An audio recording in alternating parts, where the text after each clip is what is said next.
All right, everybody. Let's see how the sound is. Let's check the sound.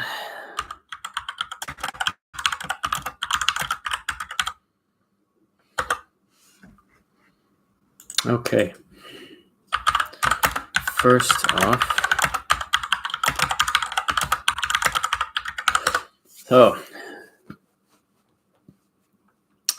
hello. How is the sound? Is this microphone actually working today? Because I think last time we had a problem with this one. Somehow the video mic wanted to come on and not this one right here. Now I'm hoping the sound this time is better because we're early off enough to change it. Hello, Monconco64. How are you? How is the sound? Can you hear me? Is the quality good sound now? Okay, better than last time? Because I think last time I made the mistake that somehow I plugged this in after I plugged in the video camera. And that's why it didn't recognize the microphone. So, hello, welcome everybody. Everybody's jumping in here. It's popping by. Glad to see everybody rolling in here. I almost fell asleep on the couch. To be honest with you guys, I almost fell asleep right here. I was listening to the news, and then it was, sounds okay on your end. Okay, hello, Curtis, Dutch Lion Prepping. MZ, welcome. Ragna Skugspolzats, Westhold Forge, and Luke and Mum. Welcome, everybody. So that's 8 people here already. Wow. Cool. I'm glad to see everybody. I almost fell asleep on the couch. I was very tired. I didn't go to work today. I wasn't up to my best today. I was kind of, the weather or something. I don't know. I was really exhausted and just needed a day to relax. Hello, Stone Wolf Outdoors. Welcome. So I was spent some time today in the house cleaning up and just relaxing and trying to pick myself up a little bit. The weather's just been disgusting. I get some aches and pains from that once in a while. But Okay, so today is a real exciting day in the world history. We have a lot of things going on. There's also I have ice in as well, so I'm out in my forge as we speak. Oh, you are at your forge. Well, speaking of that, my hello, Dan D. Welcome. Happy Torsdag. Yes. My forge is no more. My blacksmith shop. I always get this thing on crooked. It looks like there we go. It's like my favorite type. Hello, Nick. Welcome. Yes, my forge, my blacksmith shop. My shop is actually destroyed. There's nothing left of it. It's we took down the rest of it. The storm that we've had here in the last week and a half here, it's just been tearing down trees one after the next. Had a couple of over a dozen over a dozen trees down on the road to the Viking camp. Not big ones, but like pine trees about this tall. Had to take the chainsaw and cut the path, clear the path. And what happened was most of the posts that hold up the tarp that I had all my equipment under, they actually just flew. They ripped the rope and it blew the tarp off. And the tarp was whipping around in the wind and it tore. It caught on something and it just tore. So totally destroyed. No more shop. So that's my plans for having to start up building a new shop here have been accelerated unintentionally. So we'll have to see. I'm gonna have to figure out if I did all the math. Welcome, S. Dellinger. Welcome. And done all the math, and I'll have to find it's going to cost me about 5,000 euros for all the lumber and the roofing. So we'll have to see. Okay, well, setbacks do happen. That is the whole idea about Ragnarok. As brutal as the end may be, it's always a new beginning. So, yes, exactly. Perfect excuse. I've been doing that every couple of years now. Every time something just totally kaput, broken, I build a nice new setup. The way it was actually really cool for about a year and a half, 2 years now. I was really astounded to see that the tarp had actually held up as well as it had in the first place. I was expecting it to only last about 6 months to a year, but really outperformed my expectations, which is good in a way. I really don't need this kind of a problem at this very moment. There's a lot of things going on in my life, shuffling my free time and my patience and my resources around. And especially to add on to that, something to be looking forward to is what's going on in the Ukraine right now. Ukraine, Russia's really is going to affect the world, and depending on what happens in the next 5 to 10 days, we will see which direction that flows. That's very anxious. Being here in Germany, we're not right there at the border, but if you take a step back and think about the cause and effect of what may happen if the sanctions expand to such a measure that the energy gets cut off to Europe, the gas and the electricity, and they have the hacker attacks as well. They will be targeting U.S. and European energy facilities. They're going to shut the power off, and basically what that would be doing was you could take over a country or a area of Europe, possibly even the United States from a different aspect, without even having to set one foot into the country. You turn off the infrastructure, and with a certain amount of time, the people will start turning on each other and just decimate the social structures that are in place. And then in the end, you can come in and act as the hero by offering humanitarian aid and taking over to rebuild. And I think that's a very dangerous possibility that people aren't really looking at the very front of this situation. So I'm really anxious to see what's going to happen. I'm hoping this will kind of pendle in a little bit, and I'm hoping after he seizes the eastern side of Ukraine that he'll be backing down on all his attacks, but I don't think that's going to happen. So we'll see. So let's see what we got here. We have, yes, it is the end and a new beginning of Ragnarok.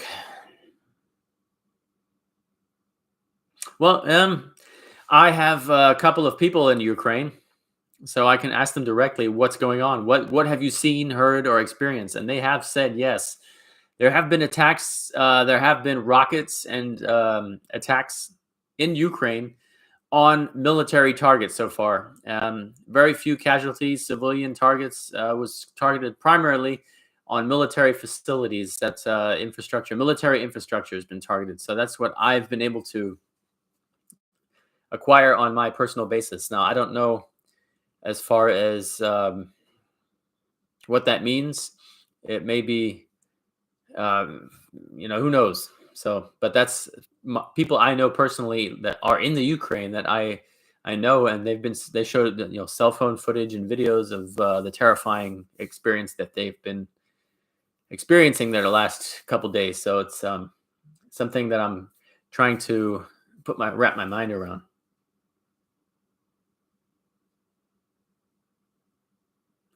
Yeah, what's so fortunate? I think the United States may see some real serious attacks as far as hacker attempts to shut down the power grid, because I think in the back pockets, as Putin said, if the world does not back down and step away from what he's doing, they will see something that they have never seen in history before. And I think the whole nuclear deal, that is the last resort. Using nuclear force in any manner to obtain his goal would be the last resort. I think there's plenty more modern and more efficient ways to disrupt and destroy an enemy, and especially the infrastructure of an opponent, without having to just totally destroy the platform of the combat field. So if you fire a nuke basically into your enemy territory, you won't be able to go and conquer it. There's nothing left for you to win the war over. So I'm thinking possibly that the idea behind this is, first of all, to gain control back of Ukraine, but also to push back against the rest of the world that is poking at Putin. So that's something that's really on my mind right now. I heat my house with wood completely, only with firewood. So that's one thing.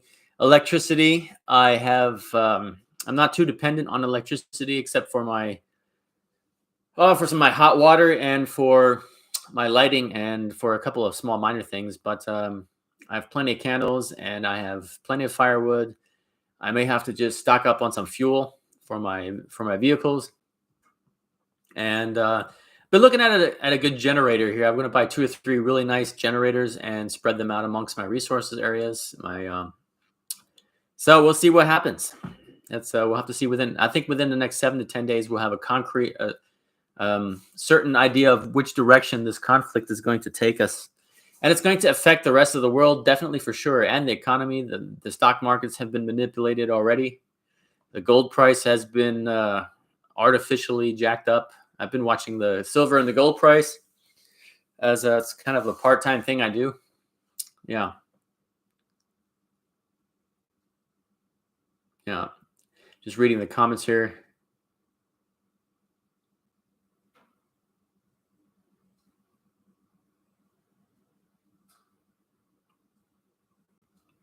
Yeah, Nick, I believe you're absolutely correct. I believe that NATO and the U.S. want absolute control over the resources that are still in control of Putin at the moment, that are also in the Ukrainian area. Yeah, so even let's just say for a minute, it would be foolish to imagine that if the U.S. and NATO were to actually gain access to that pipeline and to those resources, that the gas prices would fall. It's absolutely foolish to think that, because the next thing they'll do is just switch over to something we're not allowed to talk about here on YouTube, about warming and the round thing that we live on. So they'll use that as an excuse.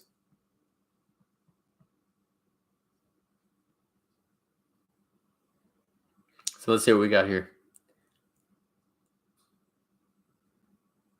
Yeah, Atalim, I do believe there's 2 sides of the story. Absolutely, the Ukraine has been part of Russia since the beginning. Ukraine, actually, in Kyiv, was the birthplace of the Russian culture.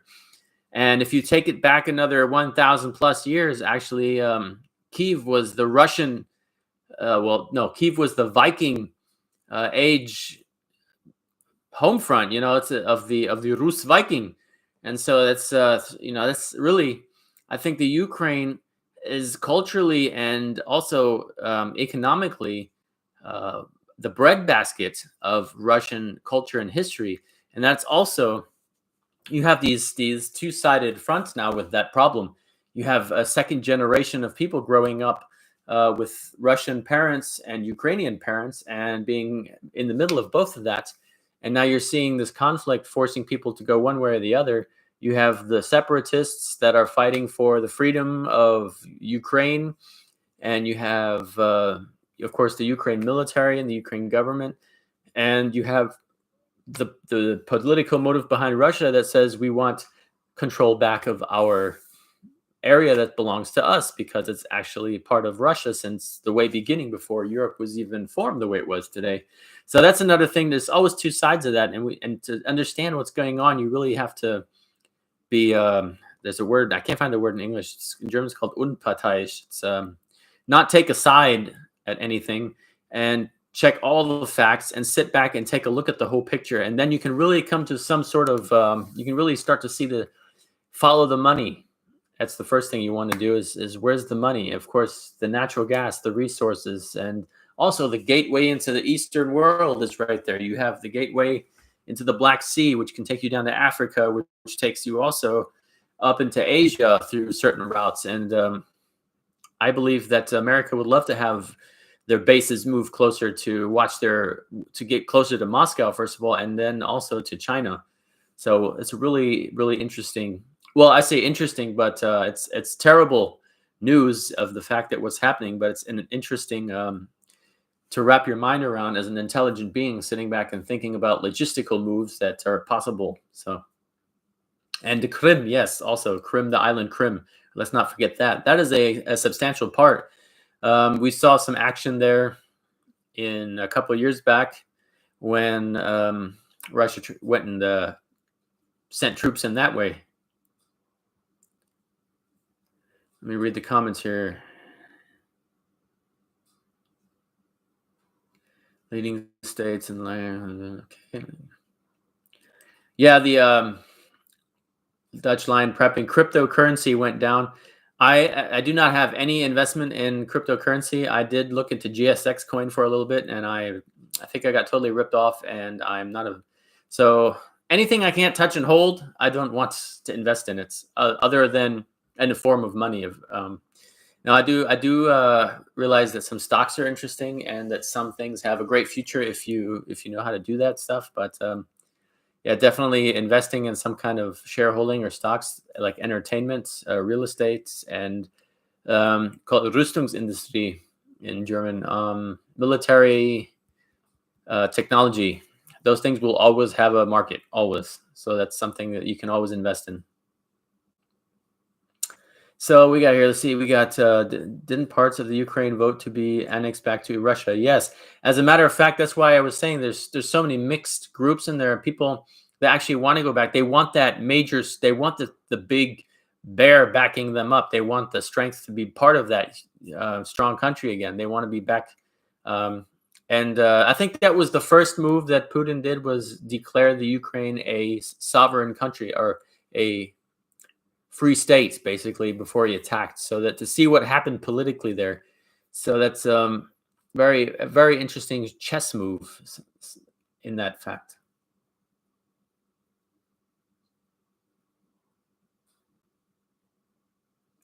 Okay, Nick, have a good walk in the forest and stay safe. We'll see you soon.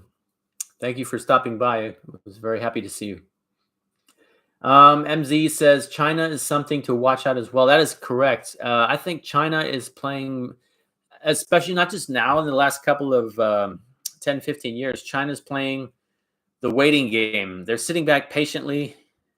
They've had enough of the US dollar, basically. They've had enough of the United States debt just racking up. And the USA telling them they'll pay them back next year, and basically making more and more and more debt, and depreciating the US dollar by the minute to a de facto that China will no longer want to do business with in dollars. And it's actually a matter of fact that they're already contemplating if they were going to do business only online with their currency or in euros, because the United States' debt is so great that the dollar means nothing to China at the moment.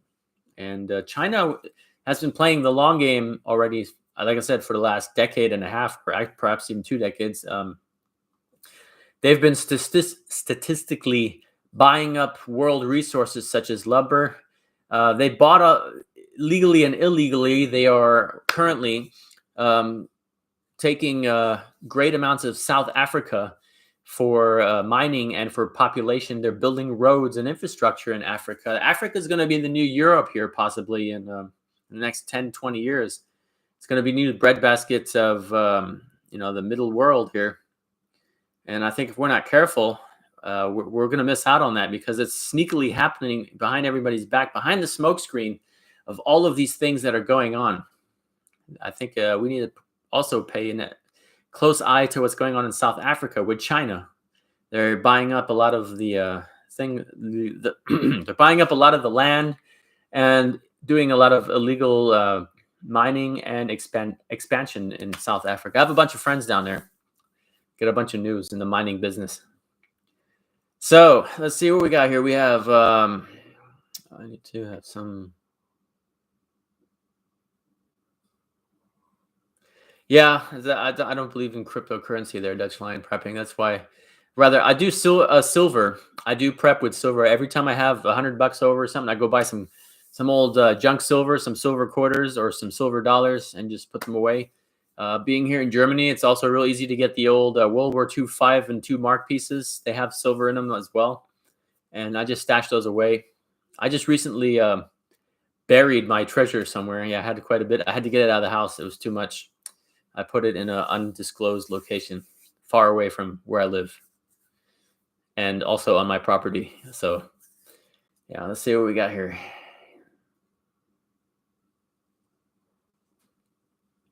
Oh, you did make some money? That's good. You made a profit.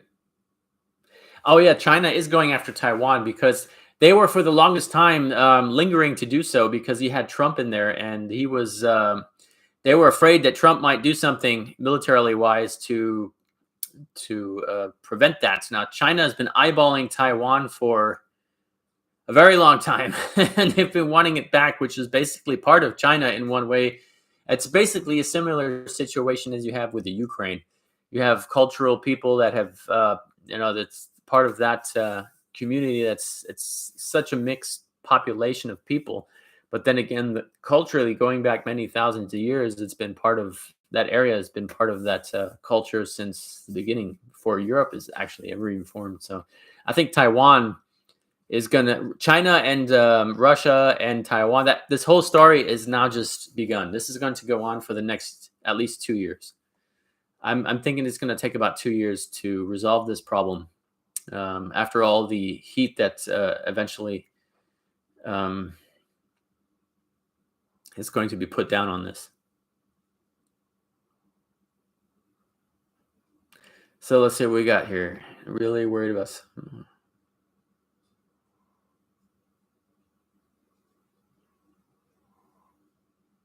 Yeah, misinformation, correct. So that's why I say make up your own mind. Take a step back, take a look at information.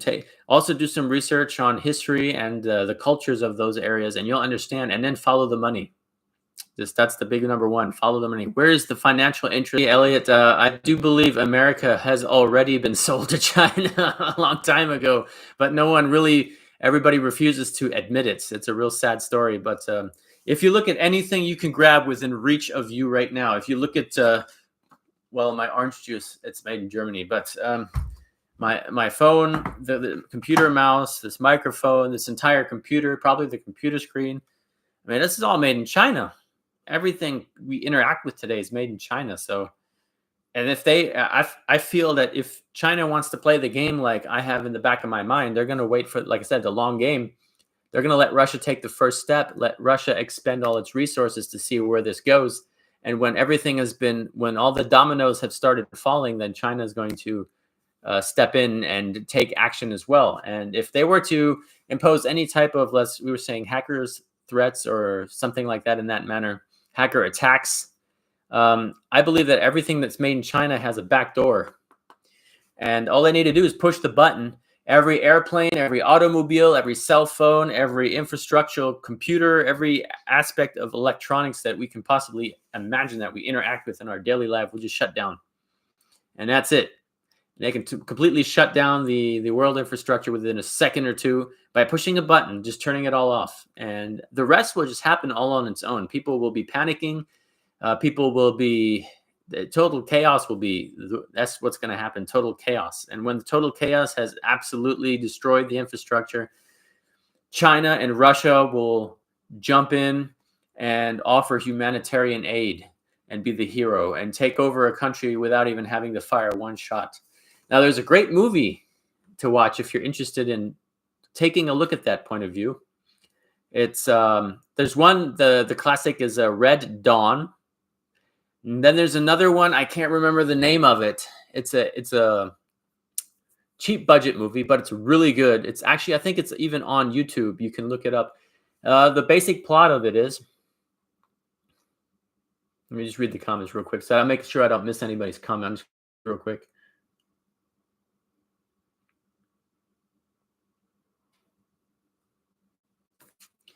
I'm going to show this comment here. Okay.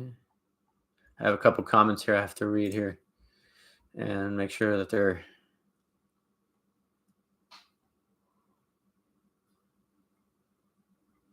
Yes.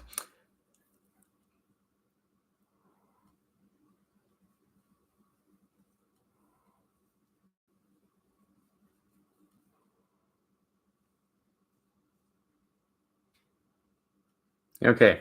So, yeah, there's a lot of illegal farming going on there, Sandy. I agree. And that's one big thing also. Now, there's so many aspects of that. I mean, yeah, Red Dawn. Exactly. Thanks for reminding me. I have ADHD a little bit, and it's really hard for me actually even to concentrate on this computer screen and pay attention to one thought that I'd like to share with you guys. But Luke and Mom just mentioned the movie I just mentioned, Red Dawn. There's another one on YouTube. I can't remember the name of it, but the basic plot of it is as follows: as a father of a family, he works for the government, for the U.S. government, as a special intelligence IT person to develop possible hacker scenarios at which they may be attacked at some point in time, and then develop a countermeasure. And he keeps coming up with these really weird countermeasures, and one of them is that China puts a back door in every single apparatus that's ever made in China within a certain time period, and just with the snap of a finger shuts down the United States and infrastructure. And Russia and China come flying in, and when everything's falling apart, they come and offer people humanitarian aid. Then the back door is, though, everybody gets a wristband, an electronic tracker. And if you fail to follow the rules, curfew, or disobey the law, you basically get electrocuted to death. And it's kind of a cruel idea, but to think about it, this movie is about 10, 15 years old, and now it'd be super easy to make something like that. Super easy to make something like that, and it's not fantasy anymore. It's right there with the top of the line technology that we've had yesterday. So that's a really good movie. I can't remember the name of it. If I can figure it out, I'll post it up on the description here for you guys to go check it out.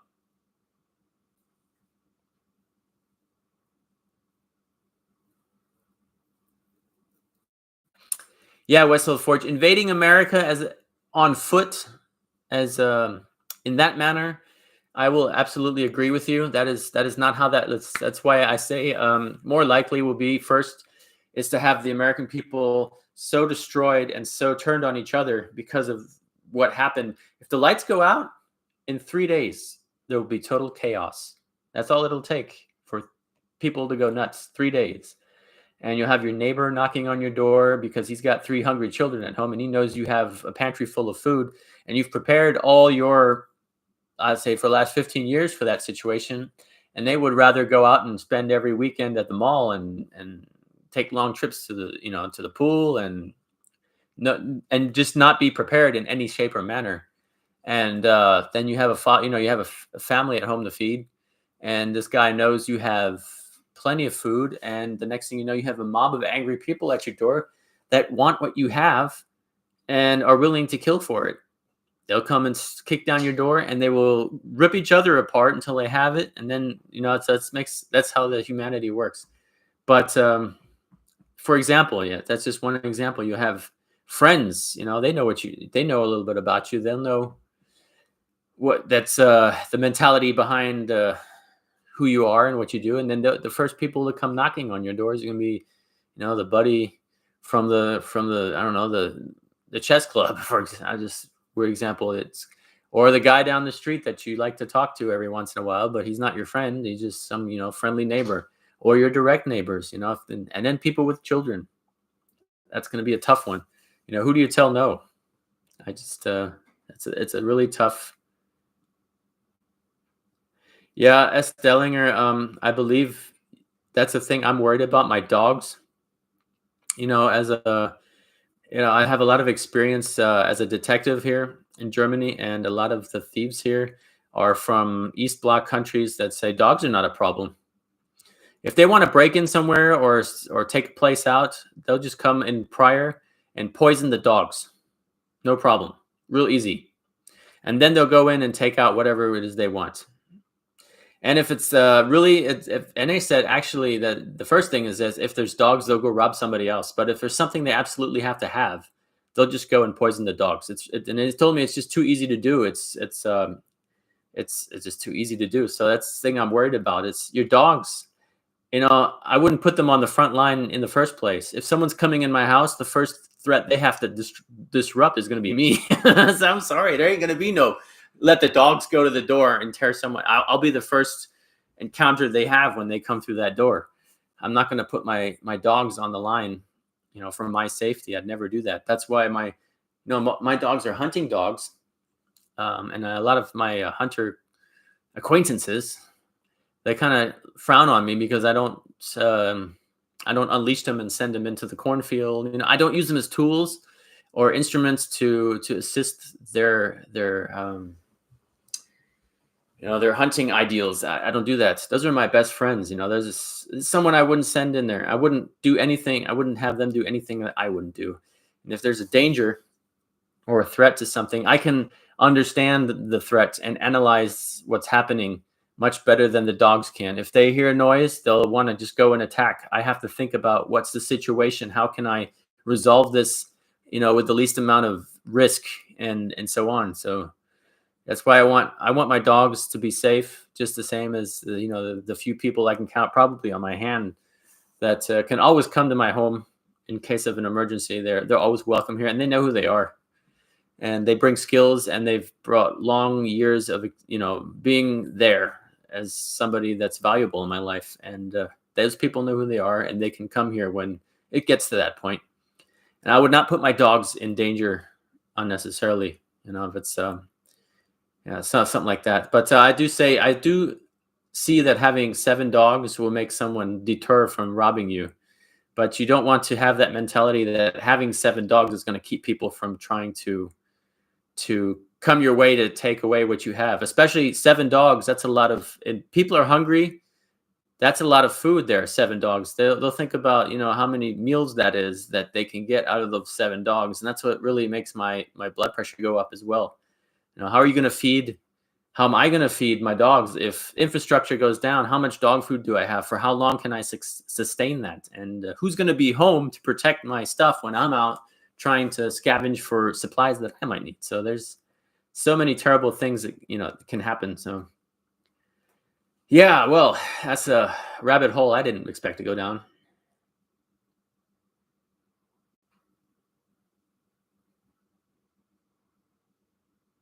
I have not seen the new Matrix movie yet, Dutch Land Prepping, but I will want to watch it since I am a fan of Keanu Reeves movies, actor and as a person, and the Matrix as well, because I'm also a big I theorize quite often about the many worlds theory and simulation theory. I can't speak tonight. Simulation hypothesis. And that movie is really interesting to me. And I would like just to see how the story kind of takes a new turn. So don't spoil it for me. I'd like to watch it. Hello, Captain Fuzzy Outdoors Adventures. I guess we're all a community. So that's, this is a community of respectful people that I really enjoy hanging out with. So I don't know, comrades is more of a military term, I believe. I don't know. That's a good question. I have to think about that.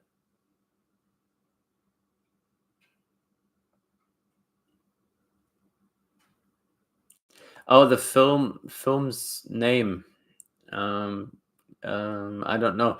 I'd have to look it up. It's one of those low budget movies, but it's on YouTube. I'll find it. I will follow up on that. I'll post it on my channel so you guys can take a look at that. It's a really good movie. And it's for a low budget movie. It's actually quite entertaining. It's not like the camera's always like blurry, or it's actually a pretty good movie. And I was surprised. I watch it once in a while just because it's not a bad movie. Yeah,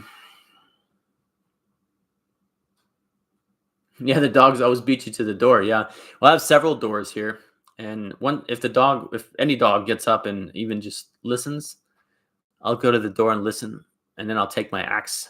And I'll open. Every time somebody rings the door, I always answer it with the axe. It kind of freaks out the people a little bit. The pizza delivery girl, she fell straight on her butt one time, almost destroyed my pizza. It was pretty cool.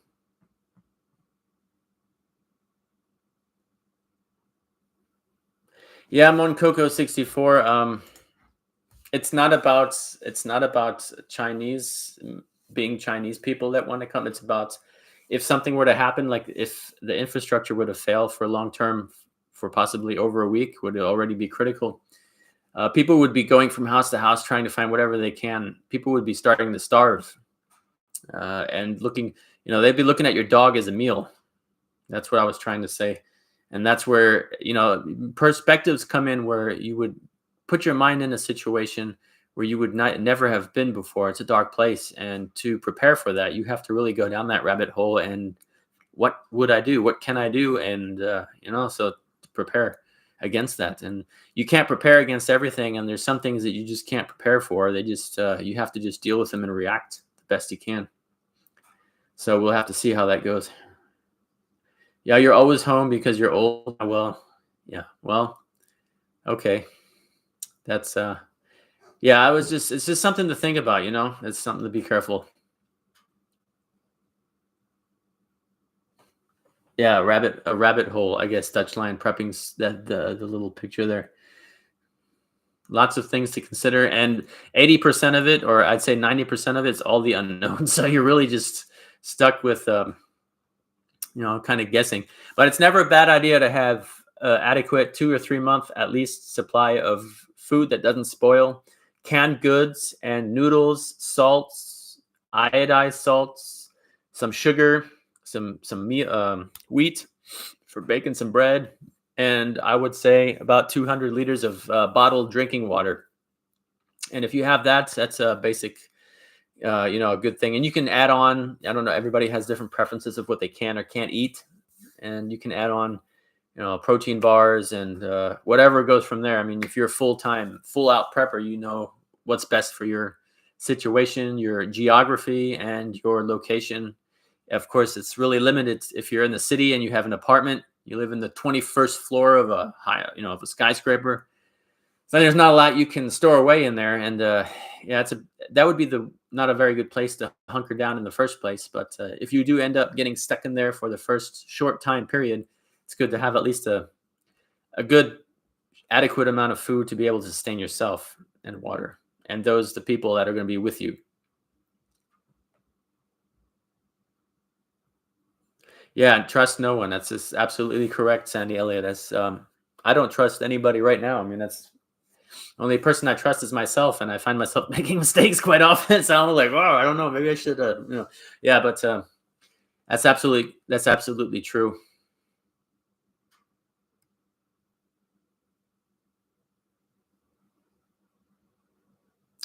La Belle Verte. I'd have to check that out. I don't know what that is, that movie, but I'll look into it. I'd like to see if that's anything special. Yeah, a hungry man or a fearful man is absolutely unpredictable. That's absolutely correct. As well as Sandy Elliott, like I said, if you have a family, there's nothing you wouldn't do to take that food back to your home. Even if you have to do terrible and horrific things to obtain it, you will do that. And that's the ordeal that everybody's going to be facing.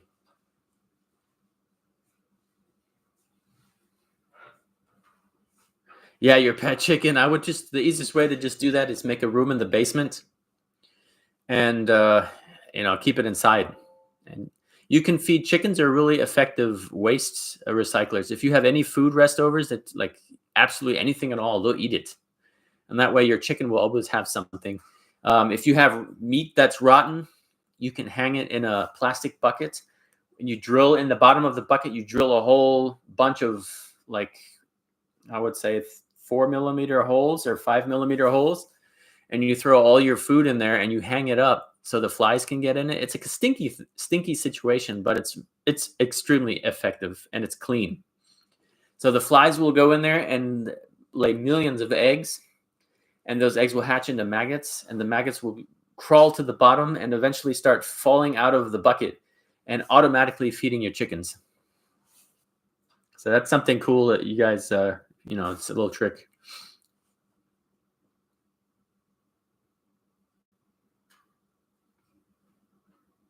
Yeah, books, a small library, medical procedure, like medical self-help, how to close a gaping wound, how to control pressure, how to treat shock. Shock is killer number one after an accident. It's not the accident or the injury, it's the shock. It's deadly. So that's how to treat shock, how to recognize the signs of that, and how to be first responder to that, and how to grow. You can grow extreme amounts of your own food just around your apartment, in small little bins, milk cartons. If you have empty 5-gallon jugs. Those are all excellent planters. So things like that. I have a whole library upstairs about books on how to, old skills, how to, even if it's just, the basics. Excuse me. Even if it's just the basics of how to do, how to garden, how to, cut down a tree, how to use a chainsaw, how to make tools, how to use tools even. And a basic set of tools would even be a good idea to get into if you have the resources and the ways and to store all that stuff. And a basic axe and a knife and a backpack that's always packed to get out. If the air raid sirens go off and something is coming, whatever it is, and you just made the decision to leave, that backpack is going to take you where you need to go for 3 days. I usually have my backpack packed for 3 days and for 2 people. And usually enough food, and I usually have enough dog food in the van to last me a long time. I usually have a bag of dog food when I drive around. People ask me, why you drive around with a bag of dog food? It's because I get stuck in a situation where I may have to sit tight for 3 or 4 days, so.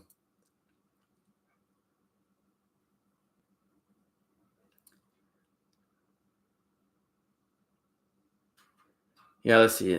I'm reading a bunch of the messages just real quick. Water purification tablets are good, but they run out at one point, and there's people who react very seriously to them and they get ill. So that's something you keep on, and they expire.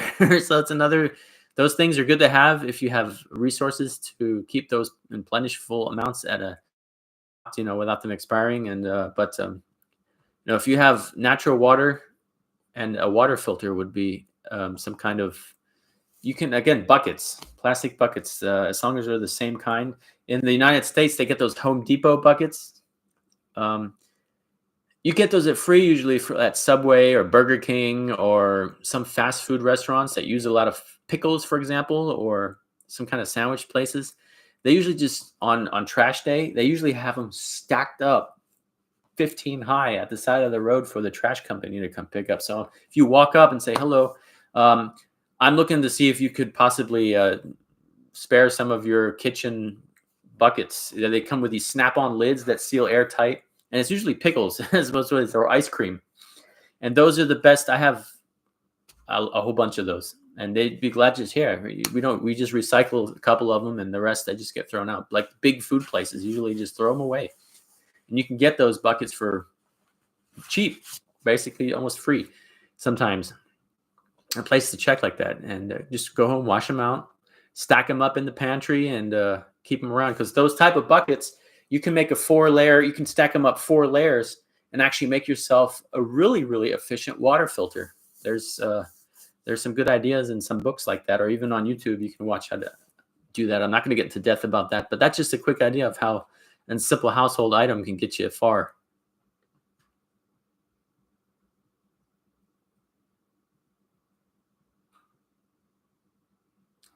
Let me see what's here. We got, yes, gardens are vital. Yes, in World War II, they were growing. Everybody that had just anywhere to grow anything, they would grow. They had gardens in front of the house. They had gardens on the roof. They had gardens everywhere. They had people were growing anything, anywhere they could possibly grow it. So that's how it may go back to that. So it's a mentality to look at and say, how could I manage that?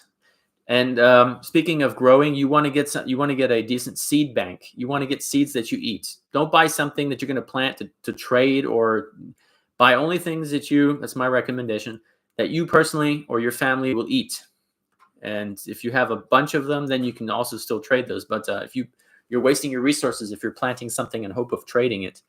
But buy food that you, and also get seeds that are called heirloom seeds. They're non-genetically modified seeds. Heirloom seeds are pure organic bred seeds that also when the fruit grows, or when the plant has when the tomatoes, for example, are ripe, those tomato seeds will actually grow new tomato plants that will again in turn grow new tomatoes. Now, GMO products, like genetically modified products, won't do that. So you have to watch out for that. You'll get tomato seeds, but those are genetically modified to only grow once. So the tomatoes that makes won't put out fertile seeds for you to grow further tomatoes. So you have to watch that out. That's a real tricky when you're out on Amazon, or when you're trying to shop for your seed supply. You have to really watch out for that. That's where they get you, and they're getting harder and harder to find. I've experienced that.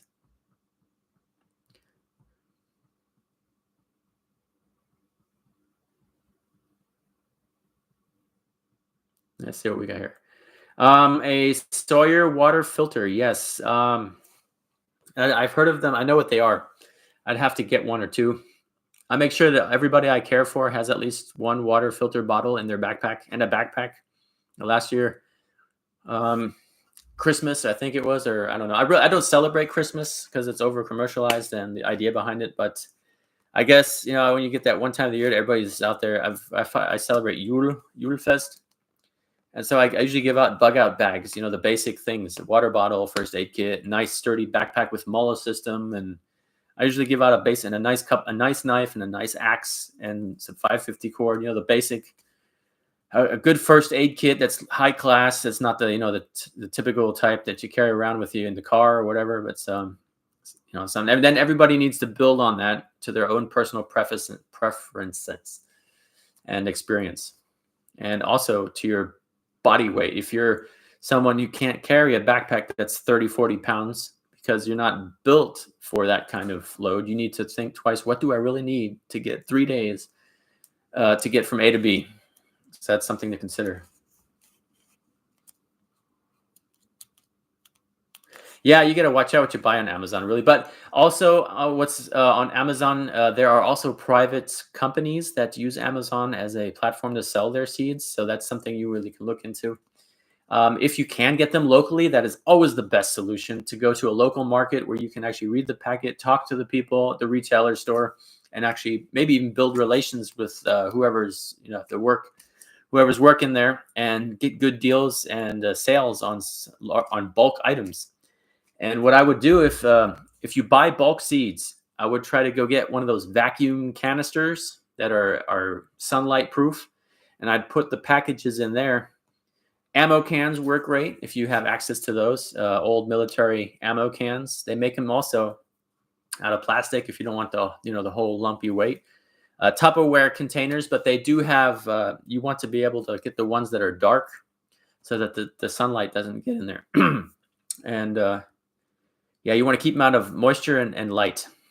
That's what you want to do. And so, they make those. They make actual seed bank canisters. They're quite expensive, but you can actually vacuum the air out of them, so there's zero moisture, so the seeds won't germinate or mold inside your seed bank and ruin all the other seeds that are in there. There's a lot of different cool tricks, but ammo cans work great for storing that type of things. I'm gonna take a quick drink of my juice here.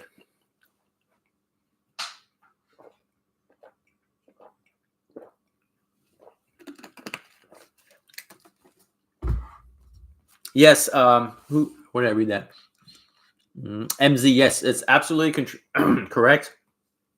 That you cannot stress enough how even plastic soda containers can grow a garden. You're absolutely correct. Absolutely. And that's one of the things you have to think outside the box. If it comes down to it, you go get a couple buckets of whatever dirt.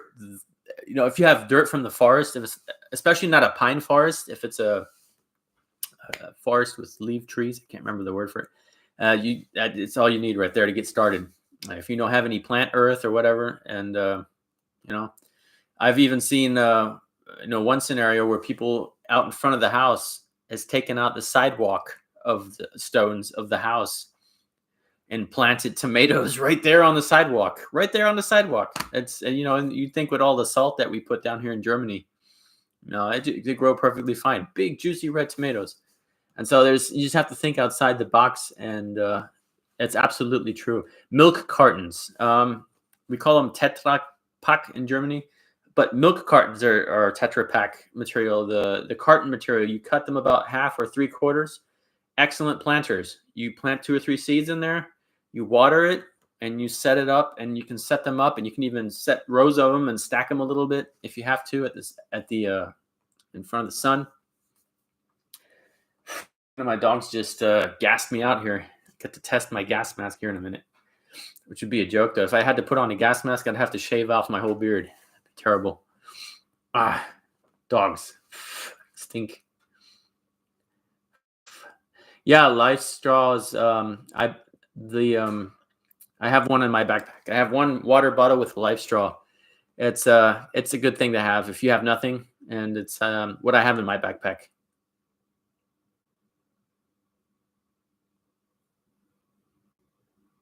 Yeah, Monsanto did that. That's correct. Monsanto, they also gear the seeds every year to a new pesticide that only their seeds are immune to the pesticide, which doesn't kill the plants, which is really sad. So that's so here farmers in Germany now, they're planting corn.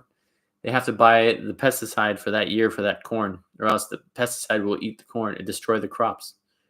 It's a big scam. It really is. A Berkeley filter. I've heard of that. Yes.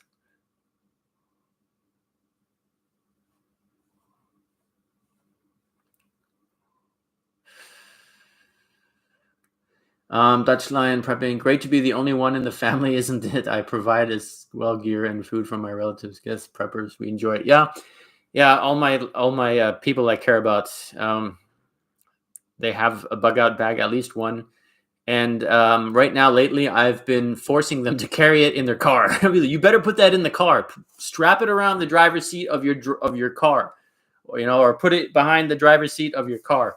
Because the car stops, the first thing you will do is grab that bag and start marching, because that's what's going to happen. As I make sure you have it set by the door. Make sure it's at least somewhere where you can get up. You have your long pants and a nice warm jacket and some boots, and grab that backpack and hike. We have our locations. We have our safe spots where we want to meet. And I don't have one laying on the table right now, but a Sharpie magic marker. I always carry one in my yellow jacket. You guys see me wear all the time. Anywhere I go where I'm on my way to meet somebody, you could write. Sharpie it stays waterproof for quite some time. It does fade in the sun, but it takes a long time, and you can write on most surfaces as long as they're fairly dry. Nice fat Sharpie marker, and you can write messages along your way. Say, I was here on this and this date. I'm traveling north. Meet you at point A. So people on the way can see that and go, oh wow, look, we're so and so is there. Or I had to make an alternative move, moving to location B, or returning to location home, something like that. So if people are in your vicinity, you can leave them a message, or they get to where you're supposed to go. Like they get home and you had to leave, you had to bug out. You write them a nice message with permanent marker somewhere. They can read it and understand it. It's not direct enough for everybody to know what you wrote, but they know, oh, okay, we have to go there, or, so that at least they know where you're at. That is something. Okay. Okay, MZ, take care. And I hope, your laundry isn't too much work. Of course, those chores are always, a pain in the butt, but we have to have some clean clothes. So I enjoyed that you tuned in here. Thank you for tuning in, and we'll see you soon. Stay safe. All right, so we got here. We'll see. So you have.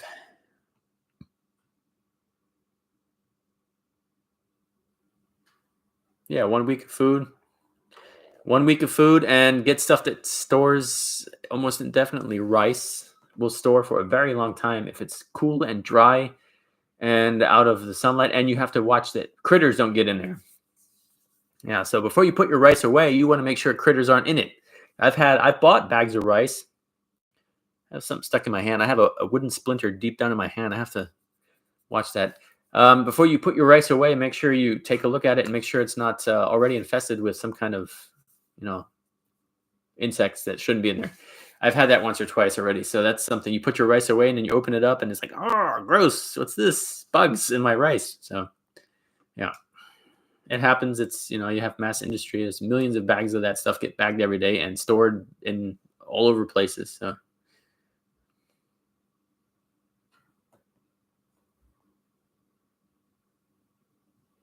Yeah, and then you also have to take a look at the real life threat of if you're prepared or not.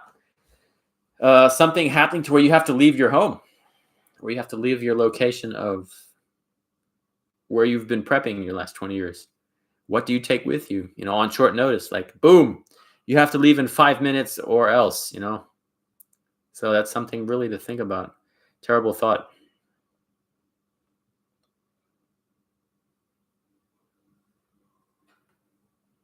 Thank you, MZ, for the kind and I hope.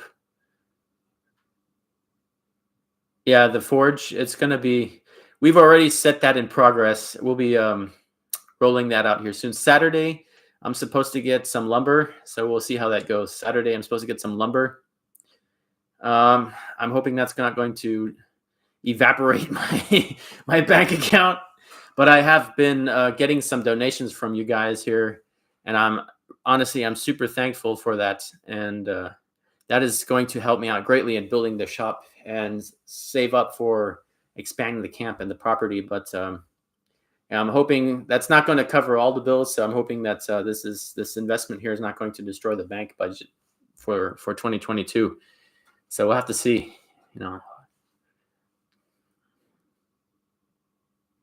Yeah, the Vikings left. Actually, now that you said that, that's a funny message. Luke and Mum. The Vikings left some graffiti in the Middle East, actually, on one of the buildings there. I think it was a mosque.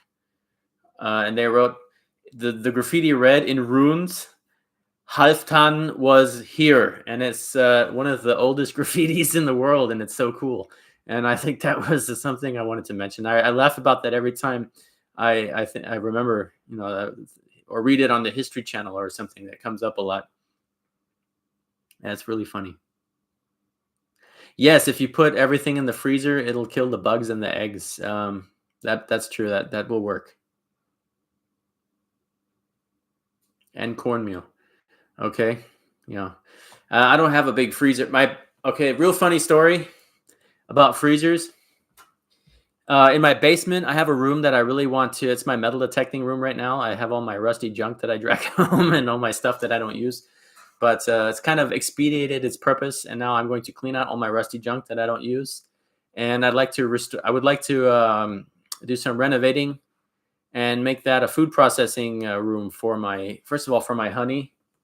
We'll need a sterile kitchen scenario area there to process that. And also, I'm going to need, if I ever have wild game to process or something like that, so I'll need a room with some stainless steel tables, with some, clean floors and water. Well, I have water in there. I'll just need a stainless steel bench with a nice big sink, and I'll put some new pipes in there and be good to go. But I have to do that. That's the plan for the summer, alongside of what's going on in my life and the world and all that stuff. And I think the exploding moment of the choice to start that project will be when I find that stainless steel table that needs to go in that room, because there will be no room to put it other in that room. So that's going to be, okay, I have this table sitting in the middle of my basement now. It needs to go in that room, so everything in there needs to go. So that's the idea. So the freezer in that room, getting to the point here, the freezer in that room, I bought this house about 6 years ago, and this was our old hunting lodge for the hunting club that I was a member of. And my buddy quit the hunt, and he had to get rid of all. So he basically had this house that had no purpose that he had already paid for. And at the time I was still living in rent, so I was like, I'll just, how much you want for it? We made a good deal. I forked out all the cash I could. Actually sold every nut and bolt to my name basically to make the money, and I bought this house. And when I bought this house, I remember just once there was, I believe, I don't know exactly if it was a fox or a badger. There was a roadkill fox or badger, and I wanted to have it for the fur because I don't like to waste something like that if I can prevent it. And I'm always looking, trying new things, and I was so I collected it up. I wrapped it in 2 plastic bags like you're supposed to do, and I froze it. Yes, put it in the freezer, the very one that's still downstairs. And at some point in time, I unplugged the freezer, and I had forgotten that in that freezer there was this animal still sitting in there, and I had my on top of the freezer. It's a flat open drawer freezer. It's a really big one. It's like 200 liters fits in there, and I had my electrolysis tank. It's basically a water tank that you can run electricity through to really quickly derust, tools or things that I found on my metal detecting trips. And I had that sitting on it. And I had this most disgusting smell you can imagine loitering in my basement for at least 3 months. And I couldn't remember, and it's like, where is it coming from? And it was coming out of that room. And then all of a sudden it hit me like a freight train. I'm like, no, oh my, oh, gross. And so when I do this, I will have to duct tape the lid down on this freezer so nobody ever will open it ever again until it's out of the house and far away from my home. So I'm not looking forward to that, opening that freezer. It's probably going to be, gross. Thinking about it, it's disgusting. So, yeah, never forget anything in the freezer before you unplug it.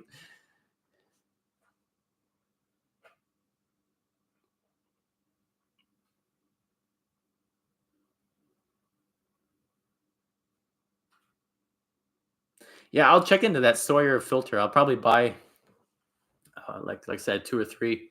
I have a couple spares as well, and pass them down to my dear loved ones.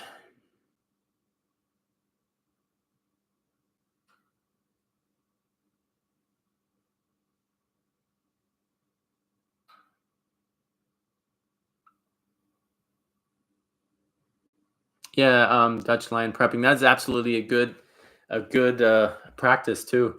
As well as if you're in an emergency and you need you need help, you need your group to find you, or you need somebody to come help you, and you have no choice, or you need to mark something as dangerous, or so it'd be like in The Walking Dead. They'd be writing "dead inside. Don't go in here."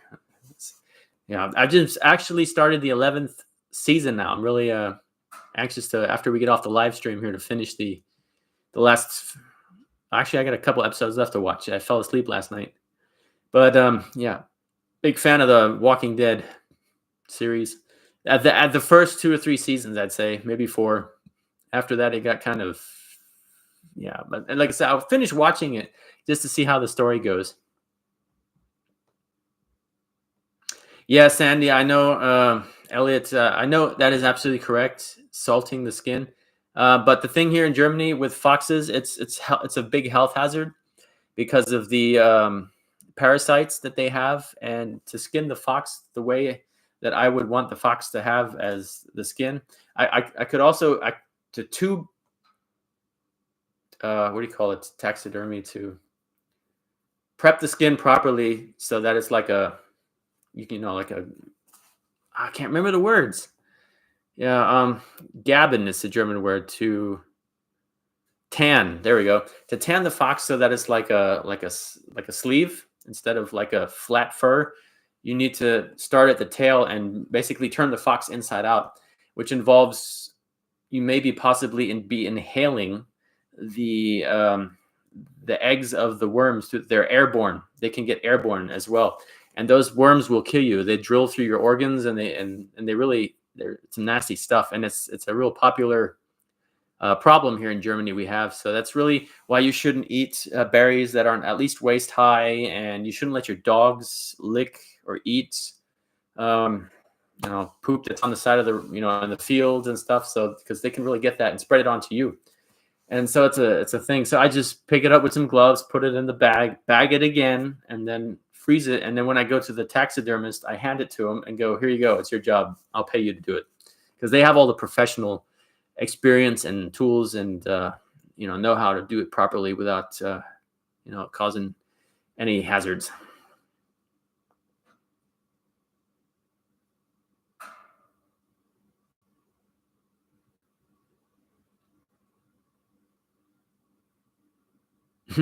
Captain Fuzzy's out there. Thanks, I will. As eating, yeah. Well, if you don't have a soft stomach, you'll be fine.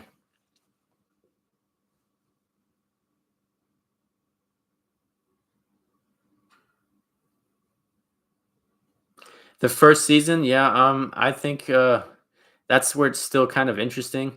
It does have its later in the seasons. It does have its highlights, yes, but it's become more of a drama than about the zombies. In the beginning, it was all about the zombie apocalypse, and then it was more like a soap opera, and I didn't like that too much. But I do like to see how the story continues. So I watched all the episodes, and I was at the point where I was surprised to see that there's season 11. We were like, Vanessa and I were sitting on the couch. I'm like, hey, they have it on Amazon. Look right here. Let's watch it. And then I get it in English, and she's like, it's in English. I'm like, yeah. And she's like, oh, okay, I can't understand that. So I had to. They don't have it in German, which was kind of. I had to watch it by myself. Yeah.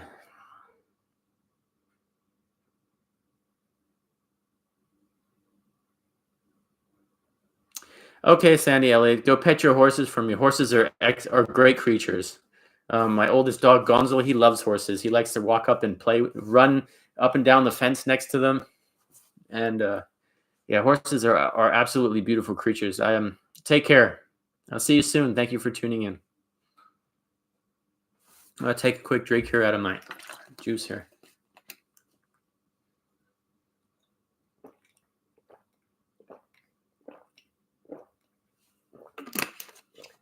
Yeah, talking. I'm not usually talking this long. Yeah. Oh, I didn't wear my aluminum foil helmet today, although I do have it sitting right over here on the guitar. I'll save that for next time. I almost. Oh, Peaky Blinders. Yeah, I've seen that one. That was a good series. I didn't catch my attention though too much. It's kind of like a fan of like sci-fi stuff and history. So I like hello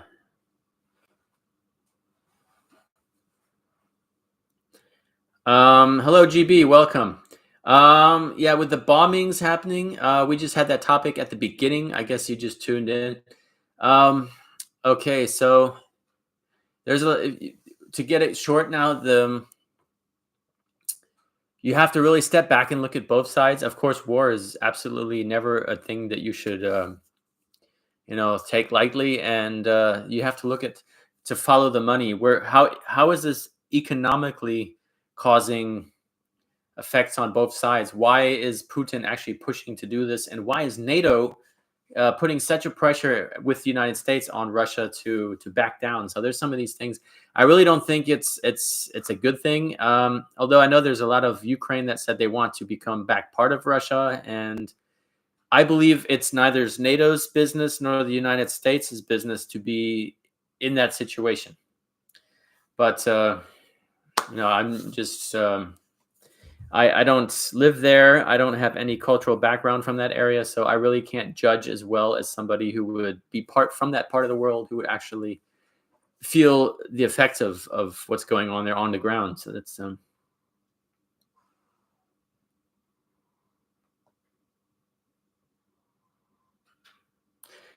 Oh, Westfield Forge, that's pretty cool. You've been forging a 6-inch dagger. Now I'm kind of jealous because my forge is all.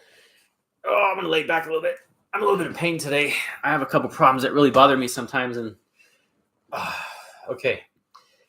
So, yes. What do we got here? All right. What was I saying? Oh, yeah, my forge is blown down. I wish I could really. It's getting kind of cold in here. The fireplace just turned off. The forge is blown over, and I've actually taken everything out. It's like nothing was ever there. It's kind of goosebumpy, actually. I look at it and go, ooh. Because I put a lot of work into that a couple of years ago to get it set up nice. And it was nice for the time. I was glad to have a roof over my head for the time being. And, what we got here? I can't see that. Okay, we'll show that. Yes. Yeah. So we'll be putting up a new forge here soon. My buddy Chris, he's going to help me out. He promised to come help me. So Saturday, I will be getting some lumber, hopefully. Well, I haven't paid for it yet, and they are selecting now the stems that I need, that I asked for. and we'll see. Yeah, I hope it doesn't bust the budget. My first goal will be to get the outer perimeter set up and the roof, and then I'll move all of the equipment back in, and then I'll put a door and walls, and we'll put. We're thinking long and hard about how we're going to do the roof. And I can't do a real historical building because that would just cost me an X amount of enormous money and take me way too much time. I need to put something together snappy. It'll look the part. It'll definitely look the part. It's going to be a lean-to. It's going to have like a 45, 30-degree angle roof that's going to lean back towards the forest so that the water can run down towards the back of the building. And it's going to have a green roof. And at one point, I'd like to have some kind of fireplace apparatus in the middle so I can have a fire inside like I do at the Viking hut. But we're going to make this a little bit more efficient. We're going to plan this a little bit better. And I'm going to also try to put the forge inside and run a smokestack out the side of the building with an air draft and a really tall chimney, so it actually sucks the nasty sulfur fumes out while I'm trying to start the coal forge. That's the plans. And then I want to have a small, like a lounge corner where I can set up my Viking style bed and a couple of like sea chests and maybe a small table. And I will be hanging a curtain, some kind of curtain in the center or into that area so that it's actually shielded somewhat from the smoke and from the, separated so it can, for the heating purposes as well. So it'll look really cool. Besides the fact of, or I might actually even just rotate all of my really cool furniture from the Viking roundhouse into the lean-to shelter and make the roundhouse, put my bed up in there and actually hang out inside there. Who knows? We'll see. I'm contemplating on all these ideas right now. I'm not sure until the walls and the roof are up what I'm going to do, but I do know I need to put a roof up real quick so I can start with my plans that are further down the road. I'm going to try to start putting things on my website, on the eBay or possibly Etsy or whatever it takes to start earning some money so I can start to pay for these projects. These are really eating up my budget.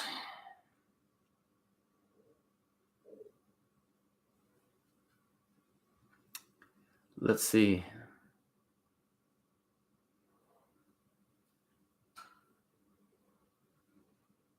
Okay. Well, nutrient-rich soil. Let's see. There's a lot of farming in this area, like mass industries, large farm trucks, and I don't know if I'd be a candidate for such a business.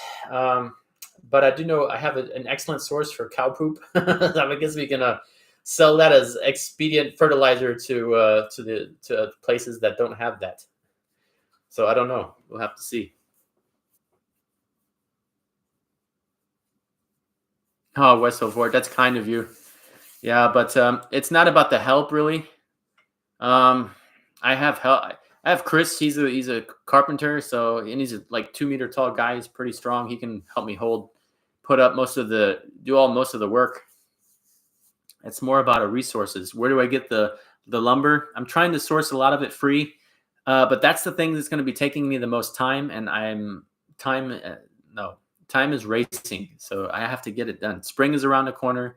I haven't planted any of my seeds yet. My bees I haven't had enough of the nice weather yet to get my bees the 2 colonies that I hopefully have left. I haven't been able to open them yet. So all those things. I have to get this up and have the roof on so that I can start forging again. And then I can afford to put walls and interior and stuff like that. So that's how it's going to go. That's awfully kind of you to make that thought. Yeah, fun. We're having fun. Yeah, I have to put fun in the factor here, or else it wouldn't be. We wouldn't be able to do it if we wouldn't have some kind of entertainment factor to the whole thing.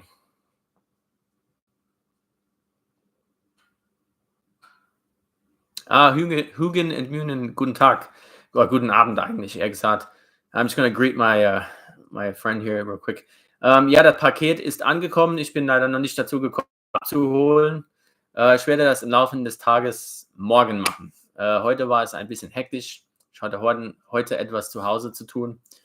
Ja, ich werde mich dann hier melden, wenn das soweit ist, wenn ich das Paket bekommen habe. Vielen Dank. So we got, let's see, Luke and Mum. Compost is good. I have a compost at the Viking camp as well. I set one up at the gardening center, I call it. It's right below where the blacksmith shop is and the roundhouse. Oh, pain. Yes, everything hurts. And where I have my raised beds, that's going to be the gardening center. And I built myself a composting unit there, and it looks pretty cool. Out of pellets, so it's kind of out of the medieval.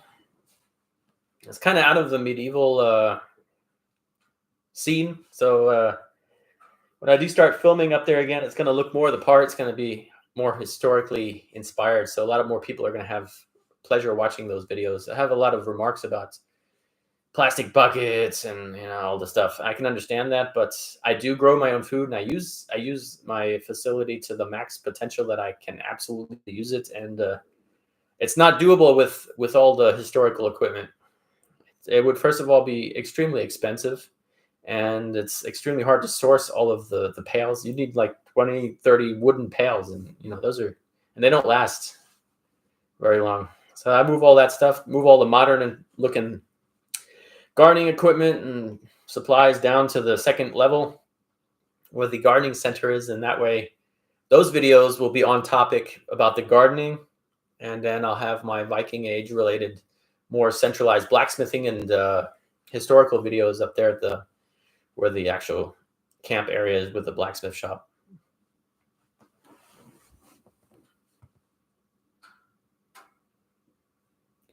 Yeah, Westhold Ford, that's pretty good. That's a good goal, is to pay for your reenactment edition. It's definitely, when I took my small setup on medieval markets a couple of years ago, it would always pay for itself. That was definitely, I never made too much money. I'd always come out like maybe $100 out, but I could always have any food, any drink, I could always walk around and buy things, and I'd never have to the point where I'd come out like, minus. But it was just for fun. You got to hang out with your people like-minded people, have a good time, and really just kind of escape and go and have some fun and share some skills with fellow blacksmiths, share some skills with people who are interested in what you're doing.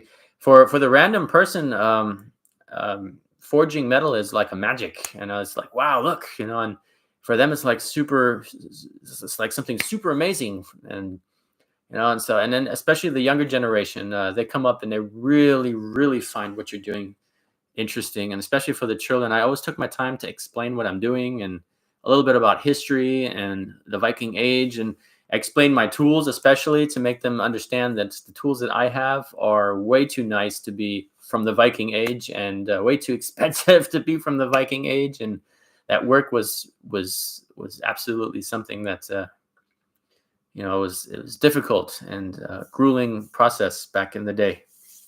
And I had a lot of good time, and met a lot of good people.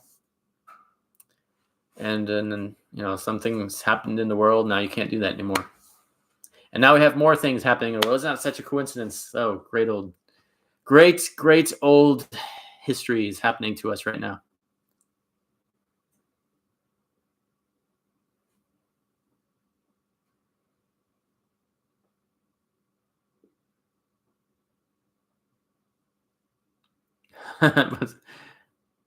Okay. Not sure I need poop ship, but the flint and steel definitely. Okay. Well, yeah, I will be making quite a few of those. And the second, before I post anything online for sale, I will post it here in YouTube that I'm going to be doing that. I give you guys a firsthand chance at checking that out. So don't be afraid that you're going to be missing out on something. I will be giving you guys a heads up ahead of time, so you guys can have first glance at anything that's be going up online. I'll be posting in the community tab, or a small video about what I'm doing, so that's heads up, and that everybody's informed that they can get a fair chance at getting something from my Berserker Gang 2019 forge. It's glad to see everybody so anxious to actually participate and hold a piece of our community here. I think it's kind of real special to me. That's become a thing. I've actually had a stamp made, and I stamp all my work, and it's a lot of people demand things from me. It's like, can you make this? I said, I can, but my biggest thing is the time. You know, if I was to make something, and you can go online and search it, and it's they sell for $30 all day long. You see, and for me, if I'm going to make an item that I spend an entire day for making, and I have to charge $30 or less for it, that's not worth my time. People don't understand that. If I'm going to spend 8 hours on a project, it's going to be like $100 at least, you know, depending on what it is. If it's a rarely sought after item, it'll be much more than that. But you know, for flint strikers, people are like, well, make me one. As they are, this random conversation the other day, someone saw my video and said, that's pretty cool. I want one of those. And it's like, well, if I were to sit there and make it take me 3 hours to make the kit, the whole kit, and plus just to make the kit takes 3 hours. I had to go source the leather. I didn't make the leather myself. Source the leather. I had to source the string, the leather lanyards. I had to go and collect up all the materials. I had to collect up the fat wood. Had to process the fat wood. You have to clean it and make it into real nice high quality. Get the high quality fat wood out of the rotten wood stump and process it down. That takes an entire day. I had to go and get the tree sap. I had to go and get the birch bark, and you have to clean up all those things. And then you have to go and find the raw materials for the fire steel. I go to the junkyard like every other day to go see if someone's thrown away some old tools, especially files. Yeah, and that's time. You know, it takes up my time, and I drive my car there, so that takes fuel, and fuel is very expensive. And then the people expect you to, you know, just $30. It's like, you can buy that on the internet all day long, please. I mean, if that's what they want, then I'm not gonna, you know, try to make concurrence. If people want something that I've made, and then that's what's special. That's what they're going to be getting. They're going to be getting a one of a kind. You won't be able to buy this anywhere. This is this one that you have, and there's not one like it. And that's what the people are going to be paying for. You know, that's kind of my careful selection and time of yeah. So I do work full time on the side. So that's the other problem. I don't have just, you know, all this time to stand up in front of my forge. So what's going to happen is, once my shop is back together, I will be doing several night shifts. I'll be coming home, fire up the forge, work till midnight, go home, eat, sleep, get up, go to work. And I'll be doing that for like 4 weeks in a row until I can adequately have a great amount of stock to put out to actually make profits. And that's the idea, is to make something that, so that I can actually, first of all, share some of those cool items with you guys. Everybody can feel like they have a part of, you know, something special from the community here, and as well as maintain. You know, I have bills that come in, and everybody's got bills, and trying to save some financial, improve your financial situation, make yourself financially independent from any institution or person. That's what's the big goal. The like button. Ah, yes, I seen. Wow, 26 likes. That's really kind of you to mention that. To really, 27. Wow, look, we're going up here in the world, moving up in the world now. We've got 27 likes. Oh, how many do you have? 2,000. Oh, we'll get there one day. Yeah. Oh, 28 now. Wow, look at that. Whew. That's funny. I had to laugh about that.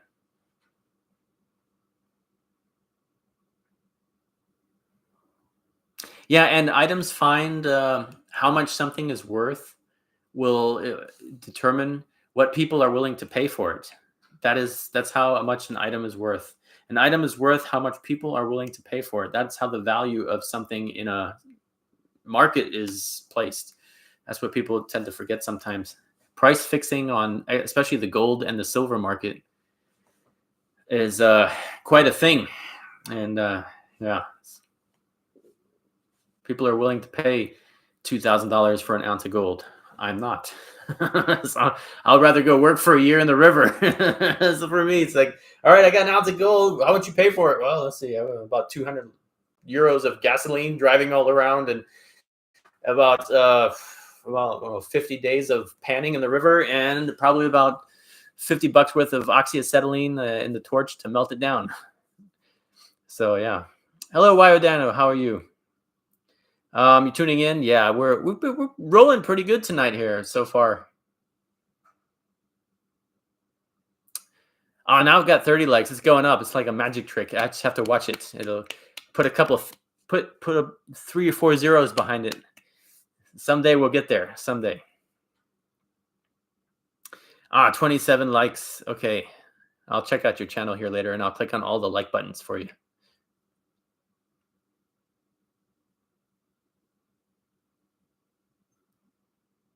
And what I really, really like to enjoy doing, yes, I will have to take pictures as the shop is going up. I filming the process of building it. I may do it to when Vanessa is around, because I cannot film and work. It would be impossible. I need to help, hold, push, do whatever, and it has to happen. I can't be filming it and doing the work. It's constantly distracting me. It's already very difficult for me when I'm working at the forge to film and work, but I plan most of my projects carefully so that I have the patience, the time, and the thought process to do the filming. So I know I need a scene from this, and a scene from this side, and a scene, at the beginning and the end, and that's how I usually end up doing that when I'm by myself. But I will make pictures, and I will be sharing the journey as the shop is being put up, and what I will also be enjoying once the roof is over my head.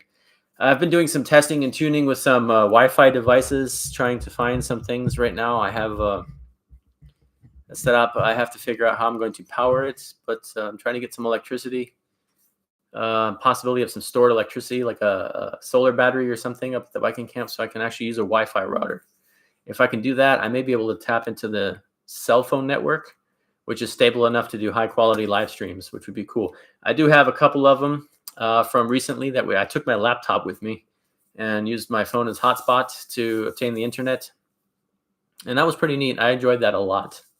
And I want to do a lot more of that kind of thing. Live streaming from the Viking camp, and I'll just be forging away while you guys watch me work all night, basically. And that's something like that. I really enjoy those kind of things. That's the plan. Those thoughts, they really get me going. I really would like to look forward to that.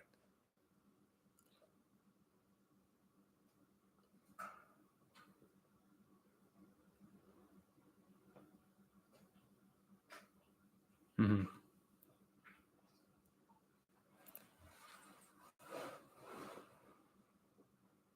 Yeah, the notification system is, if you're mentioning that, I think something is going on with YouTube's system, because I've been getting comments in my mail that people have been unsubscribed from my channel without them doing it, and they also have been taken off of the all notifications bell. So if you're watching this right now, you can check the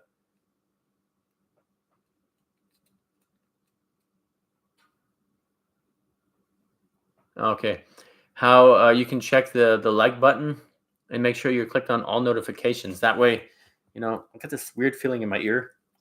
It's like someone's crawling around in there. Yeah, that way you'll make sure you get notified every time I post a new video. Let's see what we got here. Soul Jar, Twitter, Firefox. Yeah, Bjorn is well, in Germany we have that law as well. We have that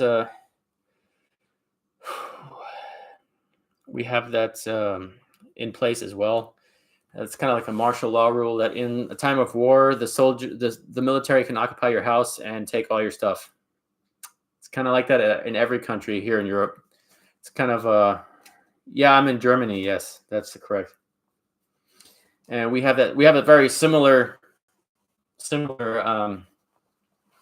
law in our law too, but very, very unlikely, because I don't think Germany is going to try to participate in any hand-to-hand direct military force with what's going on right now. Because first of all, we don't have a military. We have a couple of old tanks. We're like number 2 of military height. We have the second most modern and best technology there is in the world, and we sell it to everybody except our own military. So that's kind of nonsense. That's how it is. So Germany doesn't have a military. So to defend its country, they'd have to be they would have to heavily rely on the mercy of NATO and the United States military forces to kick in case Germany was under some kind of military threat.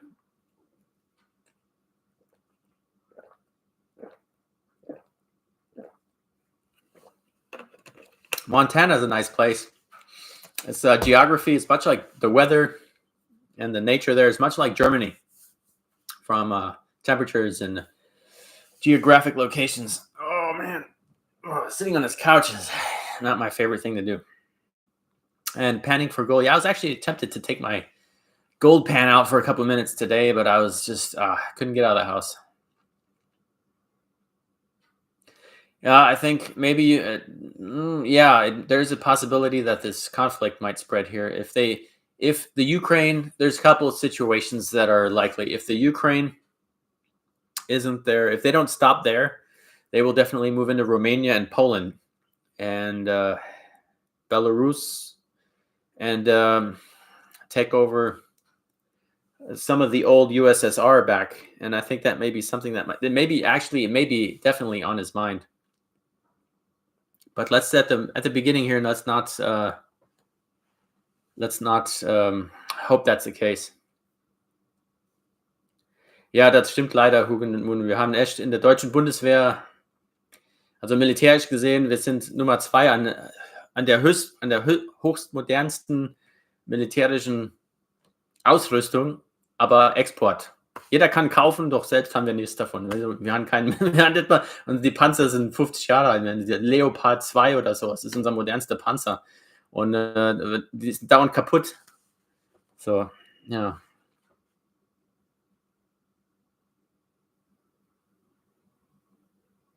No, actually, I grew up here in Germany. This is my home. I've been half American, half German. I grew up around all the military bases here. I was an American Dod school, and I grew up here in Germany. I had German friends and American friends, and it's my home. And this is it will be my home. Everything I ever knew, everyone I ever knew, really, that's still here. It's where I'm. That's I live here. It's my home.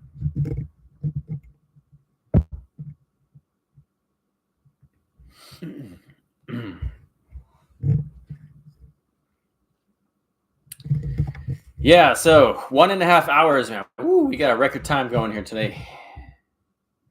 I actually never lived anywhere in the United States, frequent visits to places, but I must say I'm not a fan. I really don't miss anything. Home is here for me. So I'm sure if you grew up somewhere that you can relate to it. A lot of people want to leave their home for obvious reasons, or explore the world, or they're just not comfortable with where they are. But I do not want to leave here. I really like it here. Okay.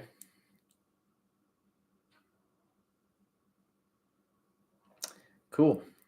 Yeah, everybody's got some background to where they grew up. And Souljar Twitter Skyfox says he was a staff sergeant in the Army, cadet instructor, and you did basic training. Was that in Germany, or trying to relate to your statement there, where you said that would be?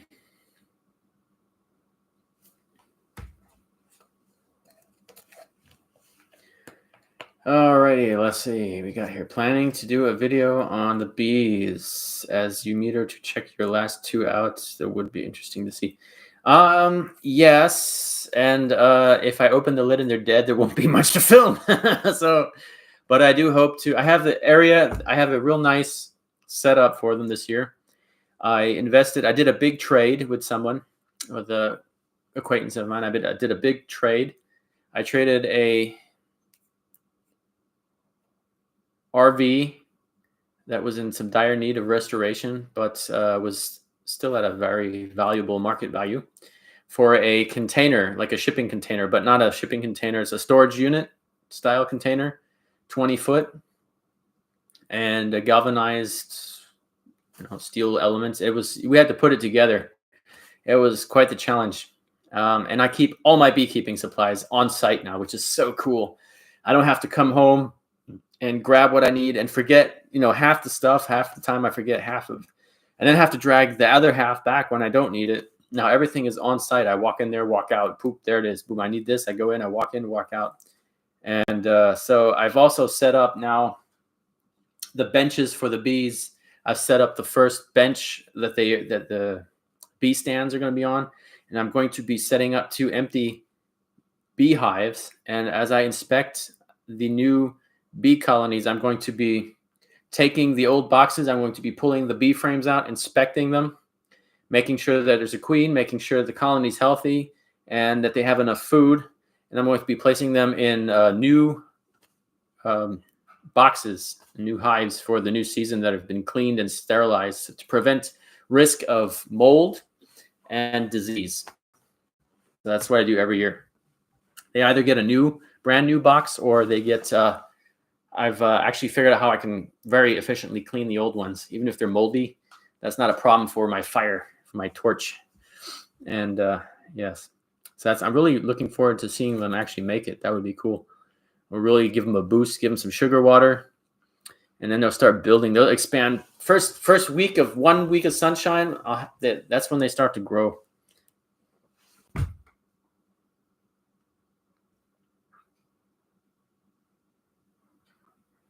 Should film opening it, and if they're dead, that would at least make tragic but funny video. Yeah, I could try to put some humor in that, but it really does make me a little bit bring me down. You see, I spent all last year working extremely hard on the bee colonies, and the weather. I have something pointy sticking me in my foot, and that was very depressing. And then in one bee colony after the next started to kick the bucket, and that was very sad. But I guess, yeah, we'll do a film that, I guess. If Vanessa is around, she's actually going to take care of the filming. She does macro photography with the camera lens that gets like super close up on the bees, and you can actually see them like they're like elephant size. And she does a very good job at that. And she's actually going to get her first bee colony this year. We have a beehive sitting in the basement that's still going to get decorated with some bright colors. She wants some bright colors on it, so she gets bright colors. And we're going to put that out for her. And her first beehive, we're going to make a bee split out of one of my colonies, and she's going to be able to cultivate her own bee colony alongside with my colonies here. So I can also keep an eye on it while she's not here during this summer. So we're really excited to look forward to that. And she's going to do lots of filming for her projects. So that's a really cool thing to look forward to. And so I hope we can film that. That is definitely a good idea.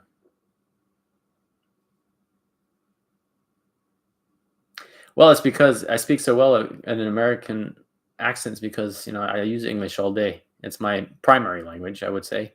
I don't know. And sometimes I switch. I think German's my primary language, but then English, I don't know, whatever. I use both all day long, so it's really a natural thing for me. I grew up that way. It's just the way it is. I don't know how to explain it.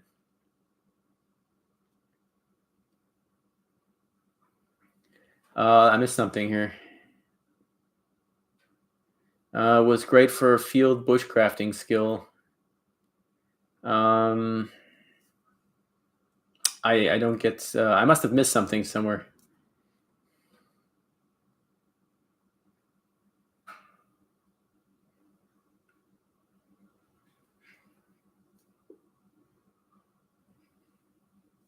Yeah, Hugin and Moonen writes here in German. How else could I be? He says, how could I even be with American ancestry when the roots of Germanic mythology, of the Norse idea of the Norse mythology as well lie here in Europe. So he's correct at that, and that's in that aspect, that is correct.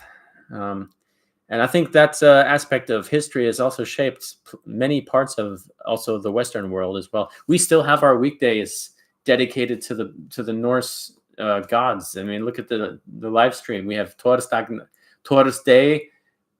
live stream. So it's how Thorsday is pronounced day, not Torsdag, in English. And that's how that came into Thursday, into our modern language, derived from the Old English to the Middle English to the New English, to our modern English. And in German, we call it donnerstag. Donar was also Thor in the Germanic mythology, and we have today donnerstag. So that's pretty cool. And it's my favorite guy wielding a hammer there, smashing some giants. And yeah, I think Thor is pretty cool. He's not a very smart guy, but yeah. Let's see what we got here. Yeah, that's a big thing in Germany as well. I follow a lot of the German channels here, local beekeepers, because you can really get some just to learn, and it's also like a small community. You get to learn. You get in there and you start talking and you become a member, and you get to become a known person, and then you get to actually get some dialogue going on a one-to-one basis, and you get to learn those people, and you also gather information and experience, and we speak each other's mind once in a while with new ideas and what's going on in the beekeeping world. And bee colony theft is a big problem here in Germany as well. So what I've been contemplating on doing is taking my beehives. They make these neat little USB, well, not my phone, but they make these little USB loggers that you can install in a car or anything. The batteries last up to, I think, 2 weeks. I want to install one. I want to cut a hole in the beehive in the lid and install one in there and just shut the thing and see if any of my beehives start wandering on my GPS. And all I have to do is then call the police and say he's got my beehive, and then say, how do you prove that? And I'll just show him the thing. That's one of my ideas. I think I might even market that somehow. Make that a thing. That's a good marketing idea. Hope none of you guys steal that now.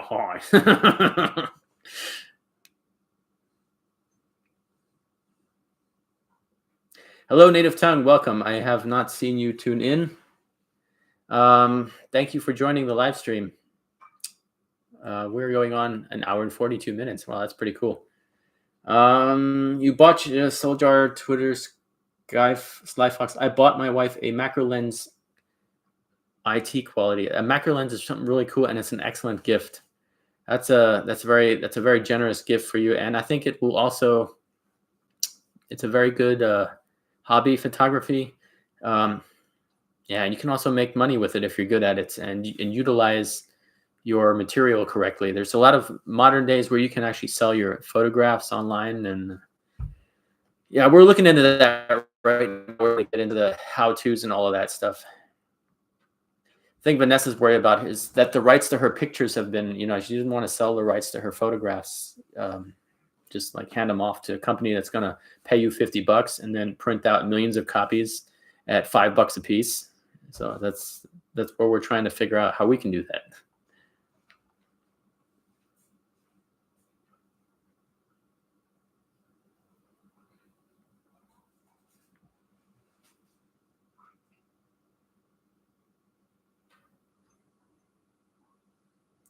Yeah, well, Dino, it's kind of like I said, it's my home. I sit out in the forest, and I've been around quite a bit, and it's nice, and there are nice places absolutely everywhere in the world. But this is my home. If I want to see something, I know I can go to certain places that are those exact places that I've grew up around, and just sit there and remember these things that I don't think about ever unless I sit there and I see that big old tree or that waterfall, or the little road we used to ride our box cars down, and we almost suicide mission killed ourselves. No brakes, and the hill just kept going steeper and steeper. Luckily, we made it in the field instead of the turn down at the end. But yeah, something like that. People, with paganism and Satanism and all that. It's like everything has, it's a matter of perspective and how you use it. It's like the runes, and how they say that runes are right wing and all. There's so many things that you can so easily take out of proportion. A lot of the things that fuel certain beliefs are linked to the same sources. That's probably where this comes from. You have the same energies that hold the universe together and hold everything, and that we see as our reality, our collective view of reality, and our understanding of how things work, all start at some basic level. And then you have somebody with this idea that uses this to go there, or has different experiences with this, and different parts of the world will put a different picture on top of something because of the culture there. And I think that our modern culture is always looking for a culprit in something, and that's why it's so easy to say paganism is like Satanism. Satanism is bad. Bad is magic, and paganism is magic, and that's all bad. And I think that's how that gets misinterpreted by a bunch of the radical people on the left. So if people would just put all that makeup off there and just leave things. We say, what do we say in German? There's a saying. Sort of like leave the trees in the forest, I guess. If you understand what I'm meaning, you're not supposed to make a elephant out of a fly because of somebody's said, or someone felt like it, or someone did this and now that is bad, or it's easy to do that. It's easy to put everybody in one potato sack and beat the crap out of it and call them all evil. It's real easy.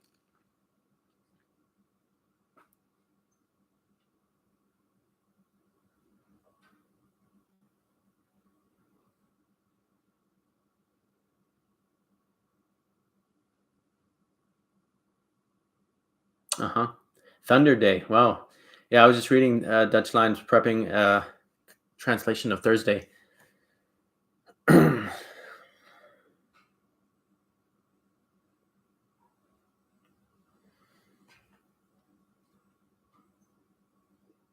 Yeah, universal law. It's not as complicated as it sounds, but like I said, everything at one point is all the same. And depending on where you are in the world, what culture, what culture used it for what purposes and how they interpreted it, and then you have our modern world, which is so over-energized with feelings that are unbalanced, and then it can go in all kinds of directions from that. Cannot see the forest for the trees. Yes and no. I think it's a similar one. It's like if we were to talk about video games and violence, we could say that video games lead to violence. But that's not true.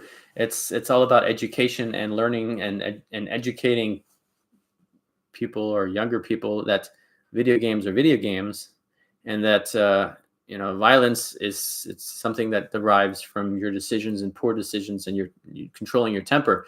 Now, if you want to go ban video games because people are violent, you should leave that where it is. Leave it alone where it is, because that's not the source of the problem, or that is not going to help fix. This has nothing to do with that, so don't bring those two together. So that's kind of where I'm trying to, say. And if you say you can't see the forest in front of the trees, it's more like trying to find the definition of something, although it's right there in front of you. So it's a little bit of a difference there. And it's hard to translate into English for me, because there's some sayings that have their meaning in German, and if you translate them, it's like, what the hell is that? That doesn't make sense. Yeah, see, exactly. People kill people, not items. It's not the guns. It's the people.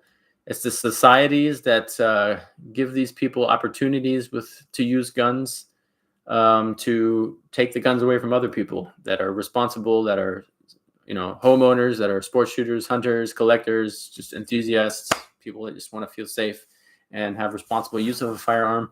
Those people suffer from. Our society has these measures in place, these instruments to keep all these lunatics out there, so that the government can sit back and wait for something to happen and come in and say, well, you see what happens when you give people guns. That happens. That'll happen more and more and more. It's kind of like an instrument of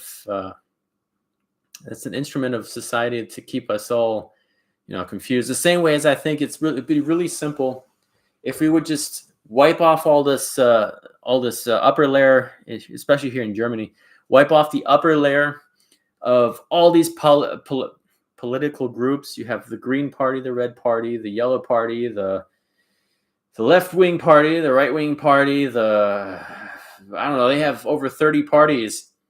Wipe them all off the table and say, we are all one people. We want freedom. We want freedom of speech. We want freedom to do with our bodies what we want. We want the freedom to group in public. We want freedom for protest, and we want to have healthy food, healthy air. We want that for our children as well, for our generations after that. And it's basically everybody wants a fair and honest income so that we can live a happy and healthy life. Those are things that we all want. Now, you're going to have this person over here saying, well, I want this, this, and this, and this, and I don't like you having that because it would lose my power. And then there's just these things. And to create the diversion, to keep everybody constantly in the mix, they keep these confused people, these confused conflicts. They, instead of solve them, they actually give them more fuel. They don't solve the hate that there is going on in a society. They cause it. They make it so that there is more and more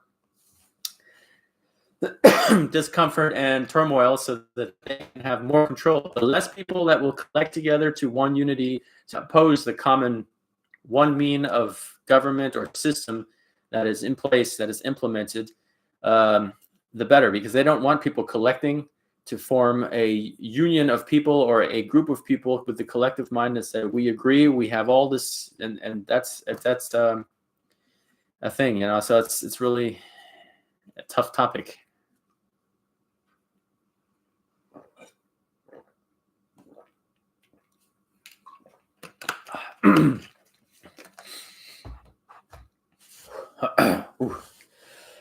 All right. Almost choked on my drink there.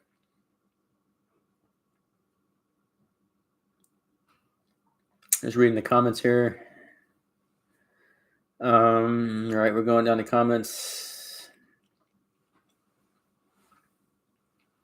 Yeah, I think Luke, that's correct. People that are that have mental, that need mental attention, that need professional help, they are going to go out and lose control with or without the video games or the firearm. And those are just prying implements by controlling features of the government to control people even more when they take those things away from you.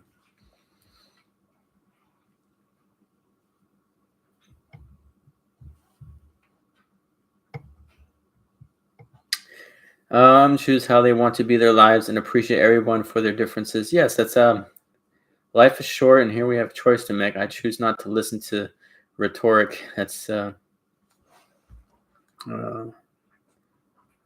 don't know what this means.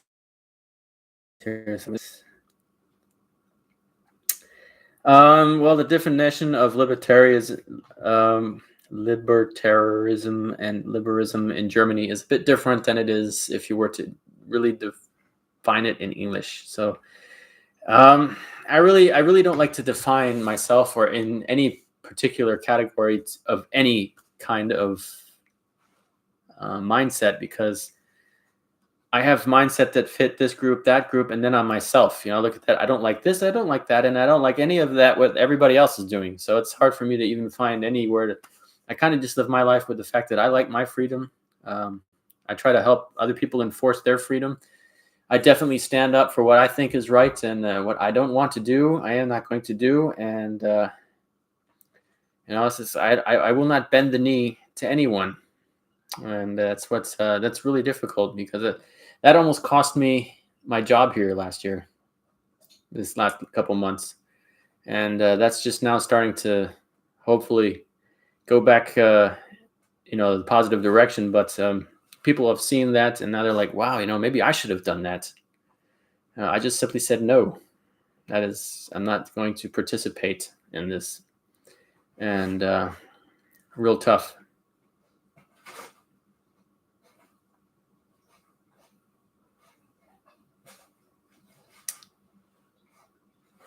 Yeah, I just don't listen to all the rhetoric,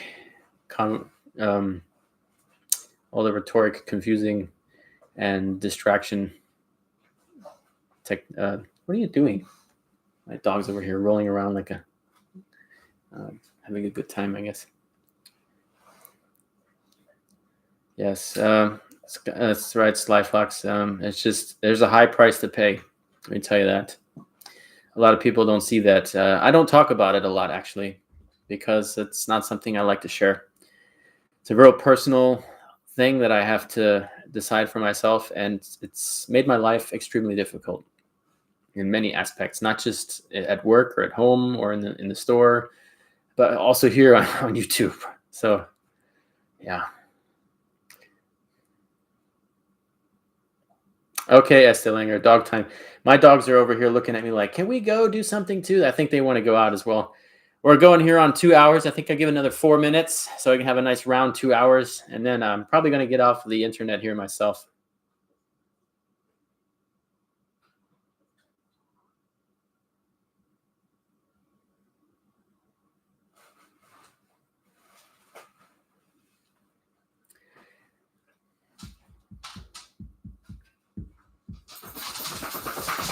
Yes, it is personal. It's a very individual situation, for everybody too. So okay, let's see what we got here. Yeah, it doesn't feel like 2 hours, especially I'm very thankful for the magical happening of the internet, the sound, the picture, everything's been perfect tonight. Maybe the internet algorithm, I don't know if there's such a thing, finally figured out that it wants to help me. Who knows? Maybe the universe is on my side. Ha!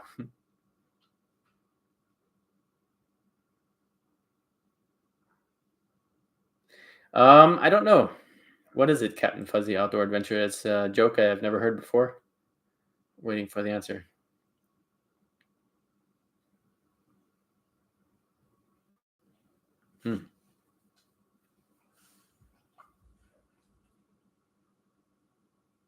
Thank you, Wyodino.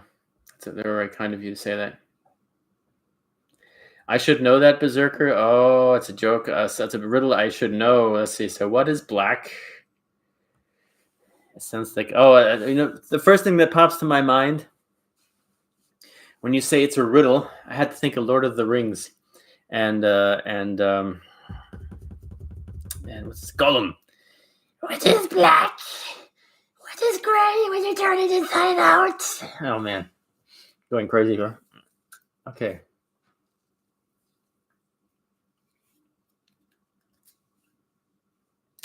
Yeah, I thought it's funny. Let me see. What is black when you get rid of when you get it? Red when you use it, and gray when you throw it away.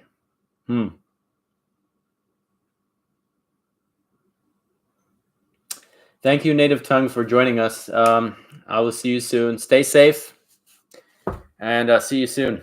Thank you for tuning in. Well, I don't know. I must admit, I don't know the answer. Oh, that was Tislagi Bushcraft. Okay, I think that was maybe who that. I haven't recognized that the chat name there.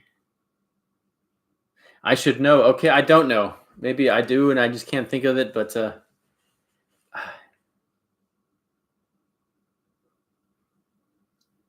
ja, danke Kevin fürs Reinschauen. Vielen Dank. Hat mich sehr gefreut. Ich habe dich da irgendwie nicht gesehen als heimlicher Zuschauer da im Hintergrund, aber bis zum nächsten Mal. Vielen Dank für deinen Besuch hier im Chat. I will kick myself if I know the answer. Okay. I don't know. Just go ahead and just blurt it out in the chat. I'll have to laugh here. I just need to know the answer. That way, it's been a long day. Okay.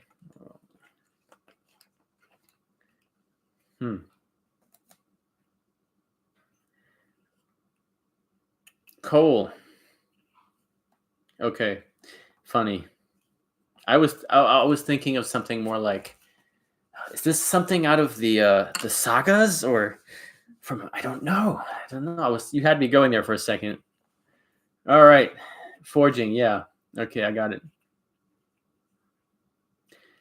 Okay, that's a little bit too much information. Dutch line prepping, but I'll see you later. Take care and be safe. Yeah.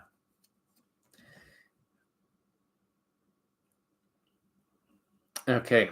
All right. We're looking here now at 2 hours.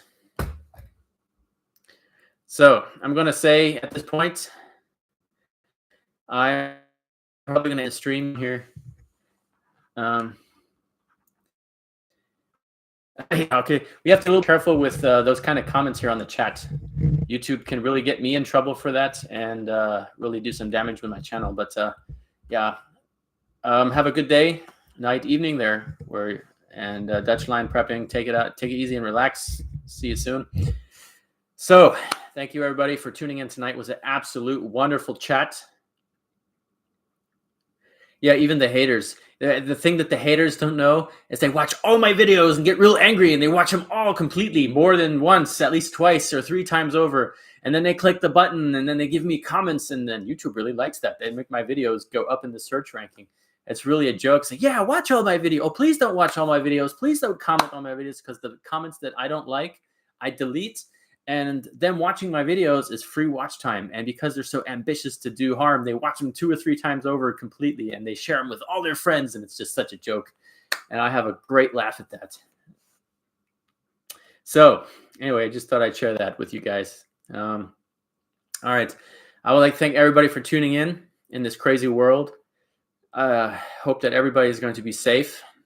And I really had a good time today. It's one of my longest. This is my longest live stream ever, I think.